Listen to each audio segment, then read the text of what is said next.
여러분 반갑습니다. 요한복음 말씀 묵상 시간입니다. 우리가 예수님을 깊이 사랑하고 예수님께서 우리에게 맡겨주신 사명을 신실하게 감당할 수 있기를 간절히 소망합니다. 오늘은 드디어 요한복음을 마무리하는 날입니다.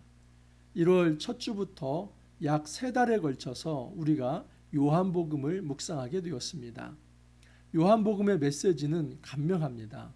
그것은 예수님께서 하나님의 아들이며 오직 예수님을 믿을 때에 참된 영생이 주어진다 하는 것입니다. 2장에서 12장까지는 예수님이 하나님의 아들이라는 것을 6가지의 표적을 통해서 보여주었습니다. 첫 번째 표적은 가나에서 물로 포도주를 만드는 것이었습니다. 두 번째는 또한 가나에서 왕의 신하의 아들을 고치는 것이었고, 세 번째는 베데스다 연못가에서 38년 된 병자를 고치는 것이었습니다. 또 네 번째는 오병이어로 5,000명을 먹이는 표적이었고, 다섯 번째는 시각장애인의 눈을 뜨게 하는 것이었습니다. 그리고 마지막 6번째 표적이 무엇입니까? 그것은 죽은 나사로를 살리는 것입니다. 여러분, 이 6가지의 표적은 좀 양태는 다를 수 있지만 한 가지의 메시지는 예수님께서 생명을 주시는 진정한 하나님의 아들이다 하는 것입니다. 그래서 요한복음에서 굉장히 중요한 메시지는 무엇이냐면 예수님이 누구인가 하는 것입니다. 이 기독론, 그것은 예수님은 하늘로부터 온 하나님의 아들이다. 오직 이 땅의 진정한 영원한 생명, 이제 구원을 이루실 분이 바로 예수님이다 하는 것이 이제 요한복음의 중요한 주제입니다. 자, 13장에서 17장은 예수님께서 십자가를 지시기 직전에 고별설교입니다. 그 고별설교의 핵심은 무엇이냐면 예수님께서 십자가를 지시고 부활하시고 승천하셔서 하나님 보좌 우편에 있을 때에 홀로 남겨질 이 제자들이 당황하지 아니하고 오히려 성령 안에서 더 단단하게 연대하면서 그리스도의 증인으로 살아가라 하는 것입니다. 그래서 예수님께서는 고난을 미리 말씀하십니다. 여러분, 예수님께서 십자가의 고난 그리고 이제 부활을 미리 말씀하시는 것은 그 일을 당할 때에 당황하지 말고 오히려 그렇게 고난을 받을 때에 더 하나로 연대해서 하나님의 제자로 살아가라 하는 그 말씀을 주시기 위해서였습니다. 자, 18장에서 20장까지는 실제로 예수님께서 십자가를 지시는 장면이고 그리고 부활의 장면입니다. 그리고 어제 오늘 이 21장은 최종 마무리인데 예수님께서 갈릴리로 찾아가셔서 그의 제자들을 다시 회복시켜 주시는 것입니다. 여러분, 살아생전에 예수님께서 갈릴리로 가실 거다 말씀하셨습니다. 그러므로 예수님은 갈릴리로 가신 것은 그의 약속을 지키기 위함이었습니다. 하지만 제자들이 갈릴리로 간 것은 예수님의 말씀에 순종해서 간 것이 아닙니다. 그것은 실패해서 간 것입니다. 할 일이 없어서 간 것입니다. 더 이상 이제 예수님이 없는 이 세상에서 도대체 어떻게 살아갈지를 알지 못하고 그냥 옛 생활, 세속적 생활, 고기 잡는 그 길, 이거 외에는 내가 살아갈 길이 없다 생각해서 그렇게 패배자로서 갈릴리에 간 것입니다. 여러분, 그러나 예수님께서는 그 실패의 자리에서 다시 시작을 합니다. 우리가 실패했을 때는 그 원점에서 다시 시작을 해야만 합니다. 주님은 우리를 버리지 않습니다. 포기하지 않습니다. 주님께서는 긍휼로 그 실패의 자리에서 다시 이제 따뜻한 말씀을 주시고 또 생선을 구워 주시면서 사명을 불릴듯 일으켜 주십니다. 자, 이제 오늘 마지막 장은 예수님께서 베드로를 불러서 3번이나 묻습니다. 네가 나를 사랑하느냐? 여러분, 이 질문 속에서 우리가 어떻게 제자로 살아가야 할지 한번 생각해 보기를 원합니다. 오늘 말씀 요한복음 21장 15절에서 25절입니다. 15절에서 17절까지 한번 읽어드립니다. 그들이 조반 먹은 후에 예수께서 시몬 베드로에게 이르시되 요한의 아들 시몬아, 내가 이 사람들보다 나를 더 사랑하느냐 하시니 이르되 주님, 그러하나이다. 내가 주님을 사랑하는 줄 주님께서 아시나이다. 이르시되 내 어린 양을 먹이라 하시고 또 두 번째 이르시되 요한의 아들 시몬아, 내가 나를 사랑하느냐 하시니 이르되 주님, 그러하나이다. 내가 주님을 사랑하는 줄 주님께서 아시나이다. 이르시되 내 양을 치라 하시고 세 번째 이르시되 요한의 아들 시몬아 네가 나를 사랑하느냐 하시니 주께서 세 번째 내가 나를 사랑하느냐 하심으로 베드로가 근심하여 이르되 주님 모든 것을 아시오매 내가 주님을 사랑하는 줄을 주님께서 아시나이다. 예수께서 이르시되 내 양을 먹이라. 여러분, 예수님께서 세 번 질문하시고 베드로는 세 번 대답하고 예수님은 세 번 이제 명령을 하십니다. 근데 이 세 번 다 똑같습니다. 조금씩 차이만 있을 뿐입니다. 첫 번째, 예수님께서 이렇게 질문하시죠. 내가 이 사람들보다 나를 더 사랑하느냐? 두 번째 질문입니다. 시몬아, 내가 나를 사랑하느냐? 세 번째 질문입니다. 내가 나를 사랑하느냐? 여러분, 굉장히 부담스럽지 않습니까? 그래서 베드로는 너무 부담스럽기 때문에 베드로가 근심하여 이르되 주님 모든 것을 아시오매 내가 주님을 사랑하는 줄을 주님께서 아시나이다. 이렇게 대답을 했습니다.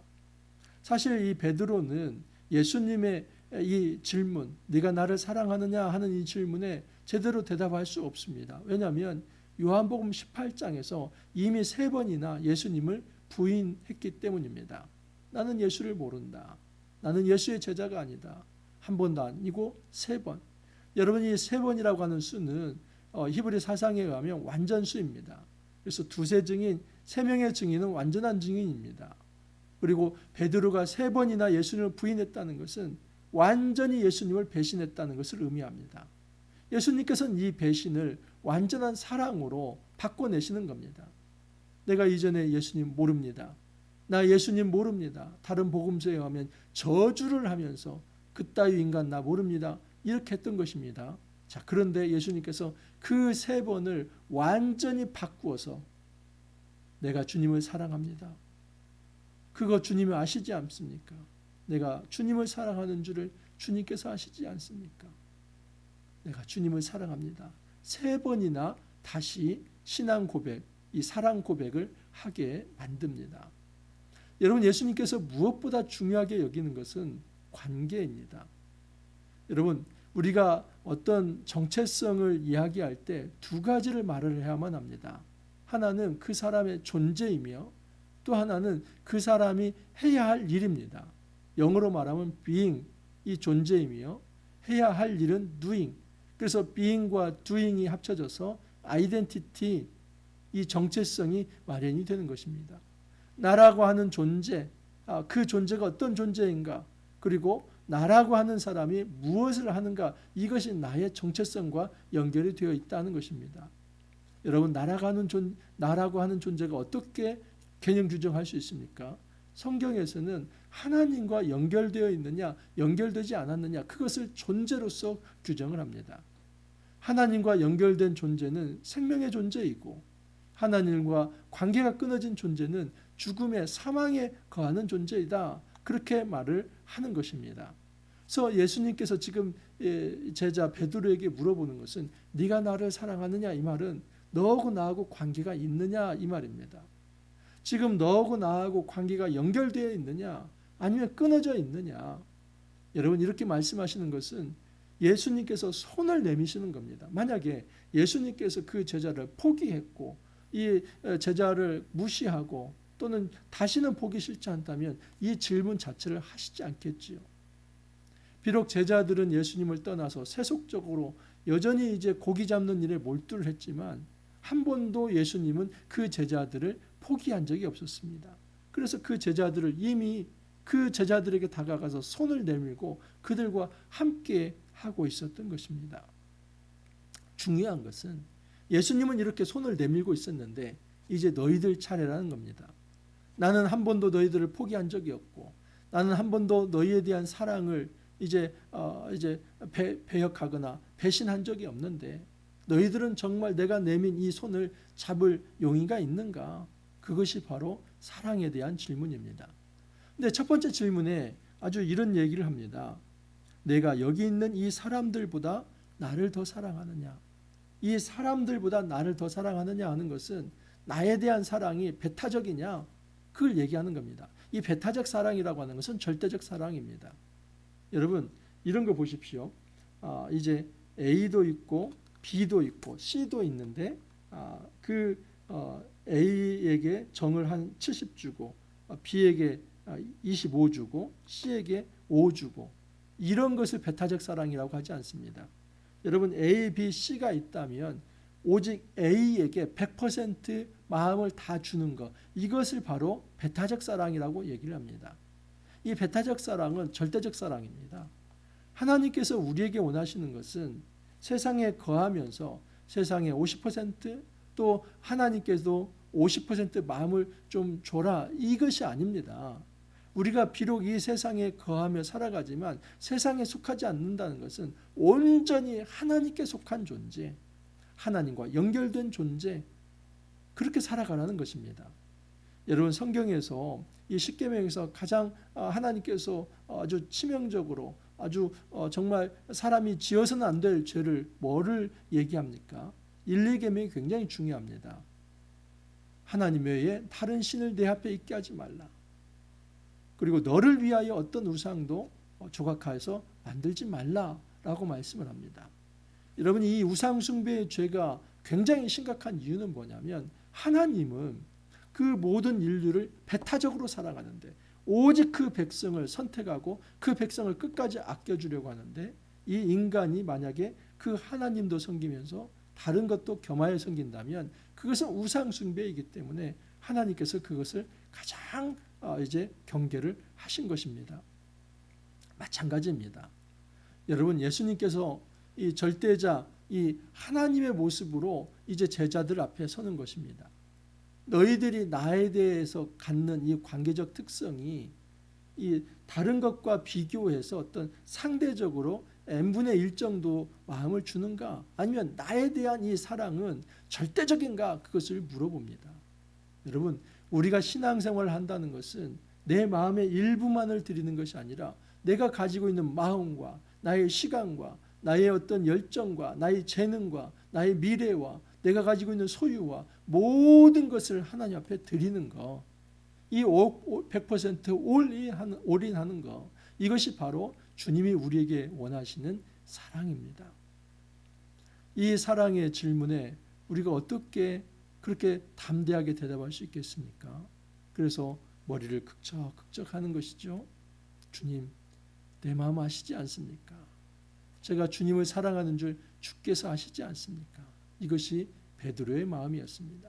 너무나 겸손하게 이제는 내가 가지고 있는 나의 의로 하나님을 사랑할 수 있다, 이것이 아니라 주님, 제가 예전에 죄 지은 거 알지 않습니까? 3번이나 예수님을 모른다고 말하지 않았습니까? 사실은 제가 이렇게 예수님을 사랑한다는 말하는 것도 부끄럽고 그럴 만한 자격이 없습니다. 하지만 지금 저는 주님을 사랑하고 있습니다. 그렇게 말을 합니다. 여러분, 일보다 우선되는 것은 관계입니다. 만약에 이 관계가 회복되지 않는다면 나머지 일은 아무 의미가 없습니다. 주님께서 바로 이 관계를 회복을 시키는 겁니다. 네가 나를 사랑하느냐? 예, 주님. 내가 주님을 사랑하는 줄을 주님께서 아시지 않습니까? 이렇게 관계가 회복되죠. 그 관계가 회복된 사람에게 사명을 주십니다. 내 어린 양을 먹이라. 여러분, 어린 양이 누구의 어린 양입니까? 베드로의 어린 양입니까? 예수님의 어린 양입니까? 예수님의 어린 양이죠. 예수님의 어린 양을 너에게 맡기겠다, 위임하는 것입니다.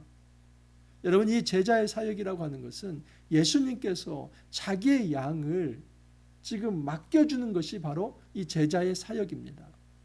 저도 여러분 말씀의 빛교회를 2016년에 개척을 했습니다. 이제 만 6년이 되었습니다. 여러분, 많은 성도가 아니지만 하나님은 그 양을 저에게 맡겨주신 겁니다. 그러면 이만철의 양이 아니라 여러분, 그 양은 여전히 그리스도의 양이고 하나님의 양입니다. 저에게는 어떤 주권이나 소유권을 제가 행사할 수 없습니다. 제가 하는 것은 뭐냐면 하나님께서 나에게 맡겨주신 그 성도님들, 그들을 사랑으로 돌보고 섬기며 목양하는 것입니다. 내가 위에서 군림하는 것이 아니라 마치 예수님께서 십자가를 지시며 피 한 방울, 물 한 방울 남겨놓지 않고 그렇게 온 인류를 향해서 헌신의 사랑으로 돌봤던 것처럼 목회자인 저도 작은 목자가 되어서 주님께서 맡기신 그 양들을 잘 돌보고 사랑하는 것입니다. 많은 사람들은 내가 일을 잘하면 하나님 앞에서 자랑할 것이 있다라고 생각을 합니다. 하지만 우리 기억해야만 합니다. 일보다 더 중요한 것은 바로 관계입니다. 주님은 너가 어떤 일을 지금 시작하기 전에 너하고 나하고 관계가 연결되어 있는지, 너하고 나하고 관계가 지금 사랑의 관계인지 그거 한번 먼저 따져보자는 겁니다. 그래서 그 사랑의 관계가 형성된 사람은 그 다음에 일을 할 수 있습니다. 자, 이제 베드로에게 맡겨진 일들입니다. 내가 진실로 진실로 내게 이르노니 내가 젊어서는 스스로 띠띠고 원하는 곳으로 다녔거니와 늙어서는 내 팔을 벌리리니 남이 내게 띠띠우고 원하지 아니하는 곳으로 데려가리라. 이 말씀을 하심은 베드로가 어떠한 죽음으로 하나님께 영광을 돌릴 것을 가리키심이로라. 이 말씀을 하시고 베드로에게 이르시되 나를 따르라 하시니, 아주 본격적으로 예수님께서 이제 직설적으로 베드로에게 말씀을 합니다. 네가 젊어서는 스스로 띠띠고 원하는 곳으로 다녔다. 네가 생각하는 것으로 너의 열정에 따라서 네 의지대로 하고 싶은 거 하고 이렇게 살았다. 하지만 이제는 제자로 부름 받은 이후로는 누군가 너를 끌고 다닐 것이다. 심지어 여러분, 이 베드로는 끌려가서 십자가를 집니다. 전승에 의하면 나는 너무나 죄인이기 때문에 예수님이 십자가를 똑바로 졌다면 그처럼 십자가를 질 수 없습니다. 그래서 거꾸로 십자가를 졌다는 전승도 있습니다. 이처럼 여러분, 이 베드로는 이 예수님을 믿은 이후의 삶이 완전히 자기의 생각과 의지와 자기의 뜻과 열정으로 살아가는 자기 의가 중심이 된 삶이 아니라 이제는 온전히 하나님의 인도에 따라 살아가는 삶입니다. 여러분, 하나님의 인도에는 고난도 포함이 되어 있다는 겁니다. 네가 다른 사람에 의해서 띠띠우고 그렇게 끌려가는 포로처럼 감옥에 갇히고 그런다 할지라도 그 길을 걸어가라 합니다. 나를 따르라는 것은 제자도의 부름이죠. 왜냐하면 그 제자도의 부름 안에 지금 이 고난도 포함이 되어 있다는 것입니다. 그렇기 때문에 주님께서 우리에게 말씀하시는 것은 너의 힘과 너의 의지가 아니라 이제는 성령의 인도를 받아서 비록 고난이 된다 할지라도 그 길을 끝까지 걸어가라. 바로 이것이 너에게 주어진 사명이다. 여러분, 이 사명을 우리가 어떻게 감당할 수 있습니까? 예수님을 사랑하지 않는다면 이 사명을 감당할 수 없습니다. 우리가 정체성이라는 거 여러분 많이 얘기를 하지 않습니까? 아이덴티티. 근데 그 아이덴티티는 여러분 나의 존재, being, 그리고 내가 해야 할 일, doing, 이 being과 doing이 만나서 진정한 아이덴티티가 형성이 됩니다. 내가 누구인가? 여러분, 나의 존재는 예수님께 속한 존재, 예수님을 사랑하는 존재, 이것이 나의 존재의 핵심입니다. 그러면 그 존재에 맡겨진 일이 무엇인가? 그것은 하나님 나라 사명입니다. 우리를 제자로 불러서 하나님의 양을, 우리의 예수님의 양을 우리에게 붙여주셨습니다. 그러면 그들을 잘 돌보는 것이 우리의 미션이다, 사역이다 라고 말할 수 있습니다. 베드로가 이제 돌이켜 예수께서 사랑하시는 그 제자를 보면서 이렇게 물어봅니다.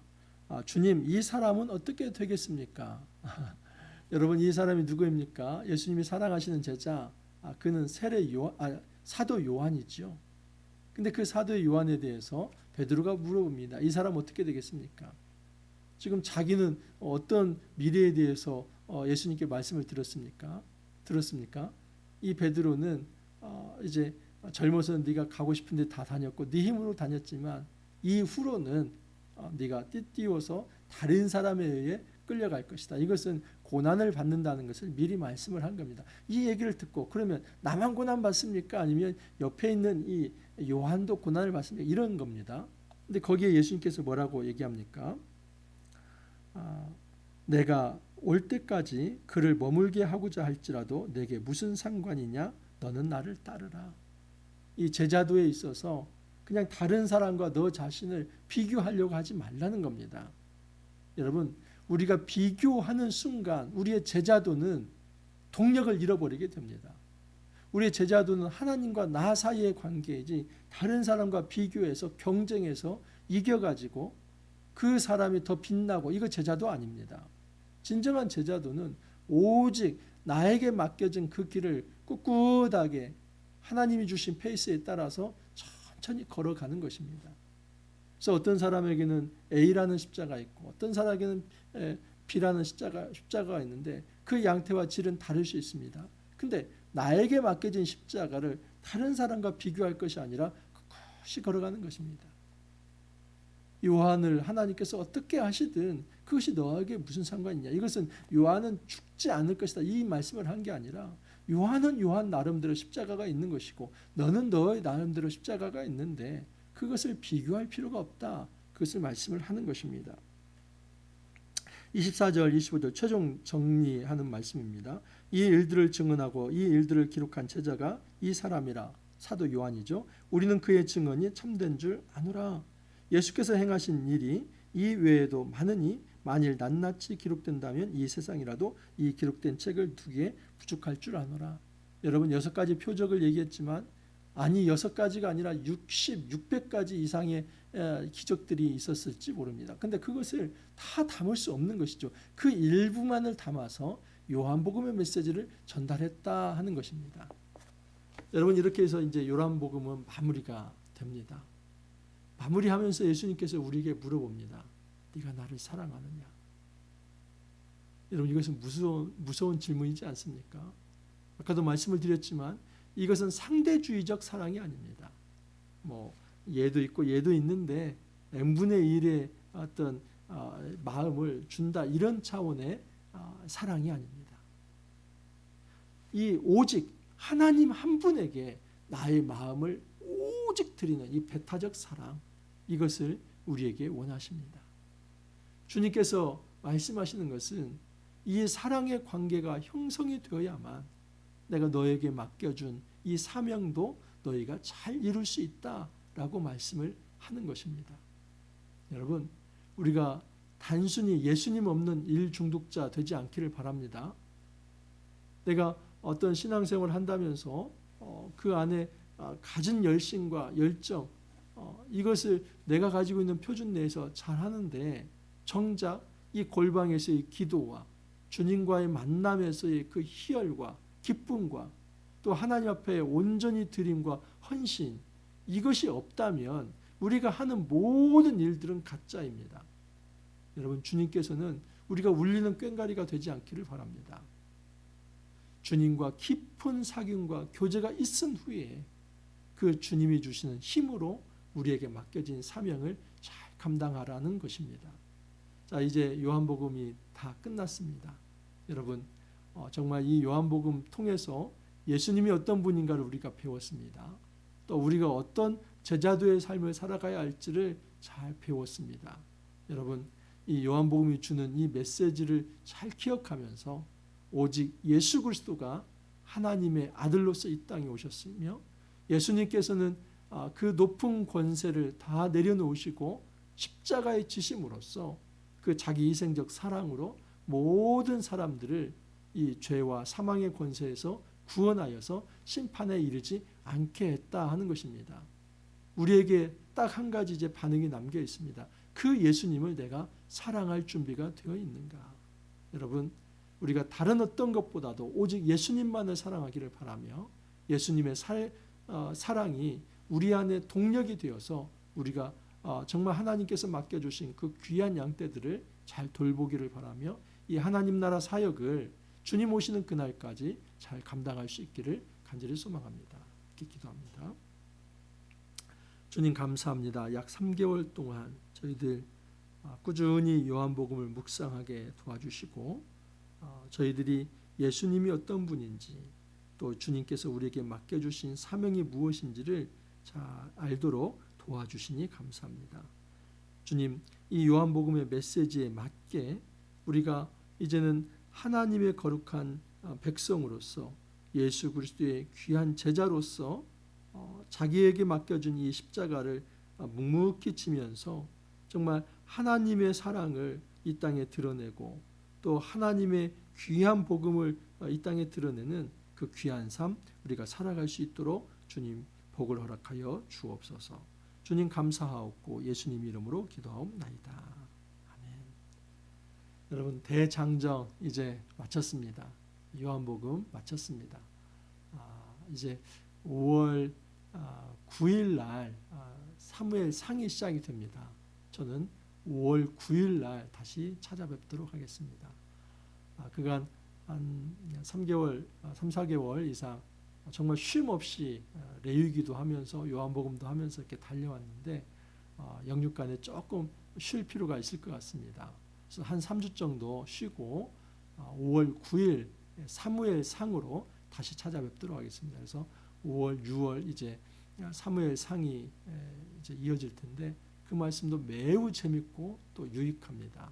5월 9일 날 다시 찾아뵙도록 하겠습니다. 감사합니다.